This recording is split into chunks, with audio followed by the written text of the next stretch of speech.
अगर आप चैनल को लाइक नहीं किए हैं तो लाइक कर ले और कमेंट करें। न ही हमारी प्राचीन सभ्यता को जानने की इच्छा है किसी को, हम भर लोग अपने को भूल गए, हमारे पास अब न धन बचा है न वैभव, केवल इतने हो पर संतोष करते हैं कि जिस समय हम लोग सभ्यता के उच्च शिखर पर पहुंच गए थे, उस समय आजकल की बड़ी चढ़ी जातियों का या तो अस्तित्व ही न था। हमारे पास इस बात का प्रमाण है कि हमारे देशवासियों ने संसार में सभ्यता का सूत्रपात किया था। तो आइए एक नजर डालते हैं घोसी राजा नहुष भर के इतिहास पर। तहसील मुख्यालय घोसी प्राचीन काल में भारशिव राजा नहुष भर की राजधानी के रूप में विख्यात थी। इस संबंध में अनेक ऐतिहासिक साक्ष्य आज भी मौजूद है। राजा नहुष के किले की खुदाई कर लोग खेत बना रहे हैं। नगर में आजकल जहां सिंचाई विभाग का निरीक्षण गृह है, उसे भारशिव राजा नहुष भर के कोट के रूप में मान्यता है। राजा नहुष उनकी दानवीरता एवं शूरवीरता विख्यात थी, जिसके कारण उन्हें देवेंद्र का पद प्राप्त हुआ था। देवी भागवत के छठे स्कंद के चौथे एवं 5वें अध्याय में यह उल्लेख मिलता है कि प्रतापी दैत्यराज वृत्रासुर का वध देवेंद्र इंद्र द्वारा किया गया था। इसके कारण उन्हें ब्रह्म हत्या लगी थी। उस समय पुण्य प्रताप के कारण भारशिव राजा नहुष को इंद्र पद प्राप्त हुआ और काफी समय तक इंद्रासन पर राज किया। राजा नहुष ने देवराज इंद्र को सबक सिखाने के लिए राजा नहुष गद्दी पर जा बैठे। इंद्र बने राजा नहुष का मन इंद्राणी शची पर मोहित हो गए।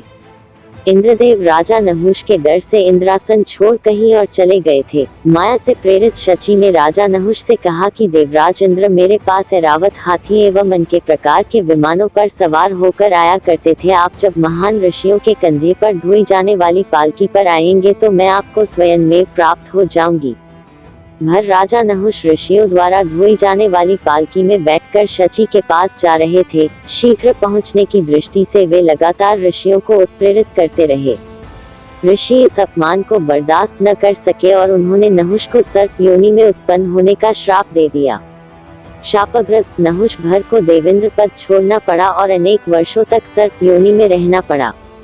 कहा जाता है कि शापग्रस्त राजा नहुष सर्प के रूप में अपने किले में स्थित एक कुएं में रहे। उस समय सरयू नदी उस किले के पास से बहती थी, जो आज छोटी सरयू के रूप में जानी जाती है। श्रापग्रस्त नहुष भर नदी तट तक पानी पीने के लिए आते थे।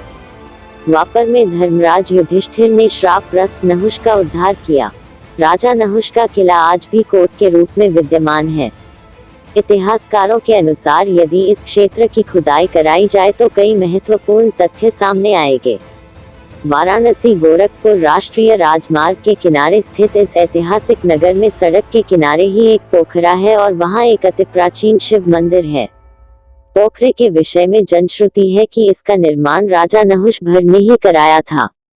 यह नृपति पुष्कर के रूप में जाना जाता था, जो कालांतर में नर पोखरे और वर्तमान में नया सरोवर के रूप में जाना जाता है। यहाँ एक गयासुर नाम का तालाब है। इसका महत्व गया पुण्य क्षेत्र में फाल्गु नदी तट पर स्थित विष्णुपद के बराबर माना जाता है। यहाँ पर श्रद्धालु पितृपक्ष में पिंड दान करते हैं। ऐसा कहा जाता है कि नहुष भारशिव के शासन काल में गयासुर नामक राक्षस का वध इसी स्थल पर किया गया था।